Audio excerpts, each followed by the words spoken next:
Hi, this is Catherine. This is Taking Tea with Catherine. In case you've been watching my videos in a row, do not think that you are having deja vu. Yes, I am using the same tea cup. I'm wearing the same thing I wore in my last video because I decided to be efficient and do a number of videos at once without changing. Because come on, who has time for this? We must read. But anyway, so this is Tower of London tea from Hardy & Sons. Totally recommend. Totally love. If you like black tea with any kind of flavoring, this is the one for you. If you're trying to wean yourself off of sugary teas, like sweetened with sugar, I should say, but later on, this is what I totally recommend because it is already sweet. So it might be a good way to wean off gradually. Anyway, so I'm doing a book haul now, and yeah, I know I said I wouldn't do book hauls for a while, but that's not always the case, apparently. I have had a number of acquisitions this autumn, and I haven't shown you quite a few of them, and I'm not going to show you most of them today, which is probably going to be alarming when you see what I'm going to show you, because this is just from one haul, and I had been able to take a number of books back to the library. I felt really good about myself to be able to purge, and then I said, you know what, I'm going to reward myself. I'm going to go to Bookoff and find just a couple books, which is the big denial of my life, that I'm only going to get a couple of books. But I did mostly get $1 books. In fact, only one of these books is over $1, so at least I can tell myself that. And some of these books are books that I really, really want to read, so I'm pretty happy about that. And some are finds that I was really excited about. So I'm going to start with fiction, and which is actually in the minority here. If I could just maybe one day organize my fiction haul that I've done over the months, you might see a few more, but that's for another day.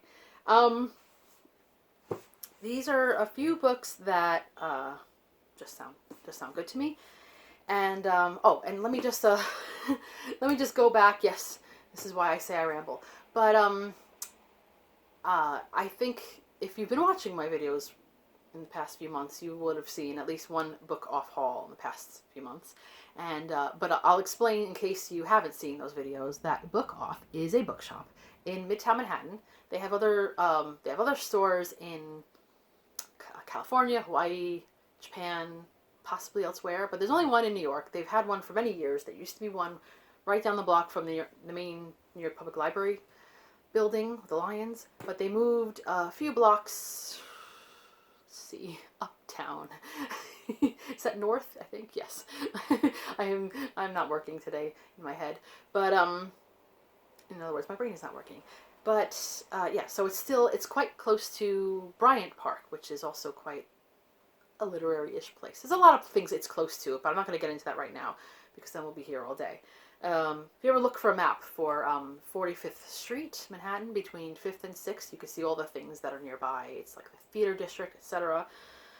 Quite a place. But anyway, they sell, a lot of people go to Bookoff, don't go there for books. They sell toys, they sell collector's items, they sell vinyl records, which I keep thinking, because I do have a record player. One day maybe I'll get some.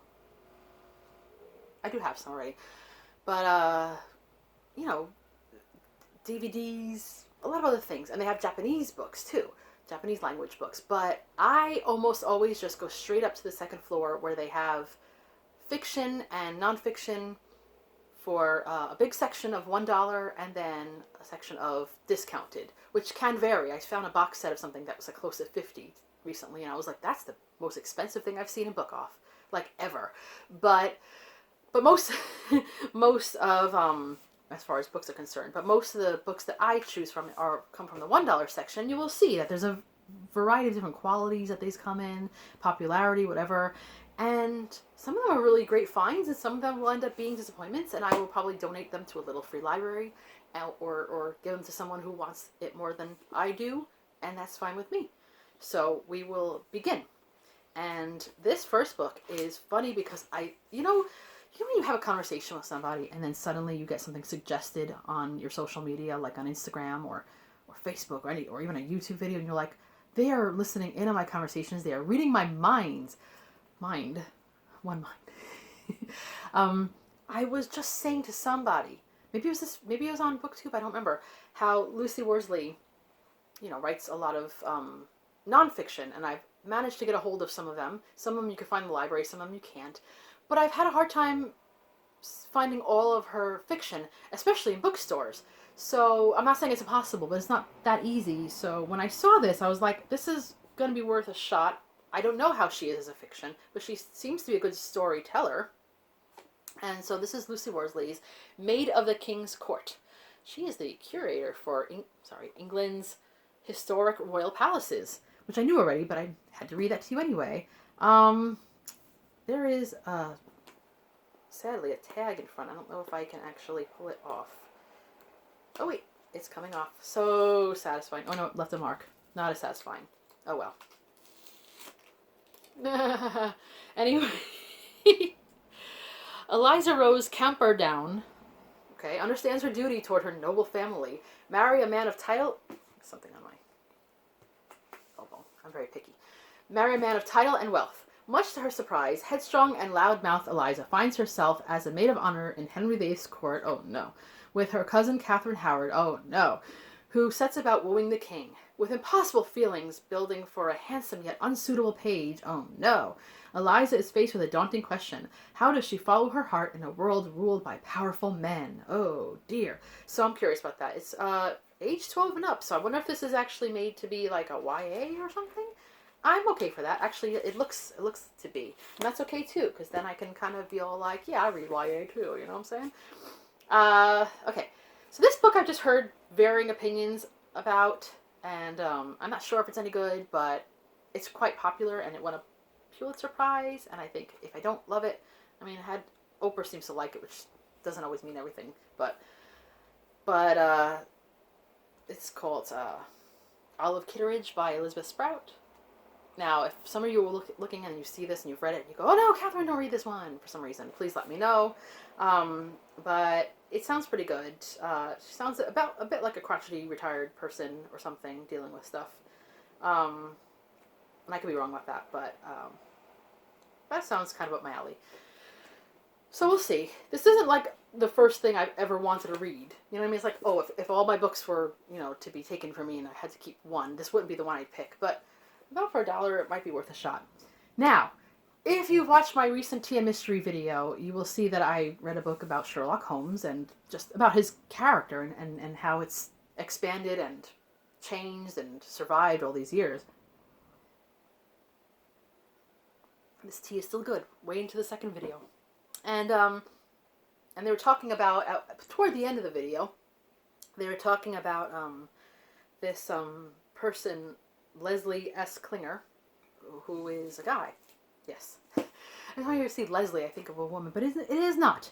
And Laurie R. King, which could have been a guy's name too if you've, Little Women, but that is the famous writer of the Mary Russell Sherlock Holmes stories, which I love, but usually. And they wrote another book called A Study in Sherlock, I think, which is just like a collection of different stories based on Sherlock Holmes written by other writers. And in that book, From Holmes to Sherlock, that I was talking about, they there was a mention about how the estate kind of gave these persons trouble because when they wanted to make a second book, and I was saying, oh, they wanted to make a second collection, and now they're getting trouble.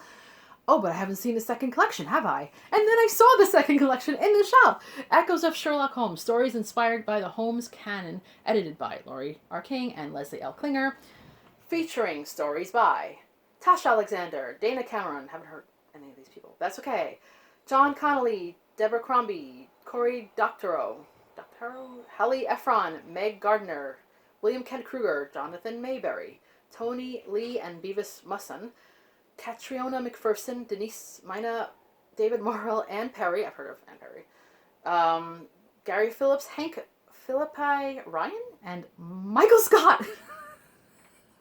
Sorry. So he finally stopped writing Somehow I Managed, and he managed to write a Sherlock Holmes story. That's very nice. I'm sorry. That's an Office reference in case you don't know about The Office. Anyway, I haven't heard of most of these writers, but that's okay. Some of them sound familiar, but I'm for it. I mean, there's pictures of London. As you people, if you've watched my video at all, know I have an unhealthy but fun obsession with London, and I have no problem with that. I mean, the tea. that I'm drinking. It says London in it. Need I say more? Anyway, so that's the fiction, and now I'm just going to go into the nonfiction or collections of writings that are nonfiction. This one has a little bit of a rip at the bottom. I'm just going to have to deal with that. This looks like a vintagey book. I don't think it's that old, but I don't know much about this writer, but it sounded like a good collection. This is from the Uncollected Edmund Wilson, and I actually really like the size of this book. Don't know if I took this off. Yeah, this might be a nice little package. And it's just a collection of Wilson's writings about books. I like books about books. I love reading people's thoughts about books. And I'm sure I should know a little more about this person. Maybe he was a reviewer or something. Does it mention it here? He wrote for The New Yorker, The New Republic, Vanity Fair, and The Nation. Oh, he lived from 1895 to 1972. So that should be a lot of great subjects. So why not, right? Now, this shall come as no surprise to you. When I saw this, I was like, yes, must have. It has a little mark in it. It looks like some animal bit into it, which I hope was not a rat. And that is crazy. I was just reading about the plague, so now I'm getting a little bit nervous about this. This was, let me see, this was written in, sorry about all the page turning, 1988. So it's been a little while. But this is Literary London, A Reader's Walking Tour by Andrew Davies. Hello. Sorry, going off camera.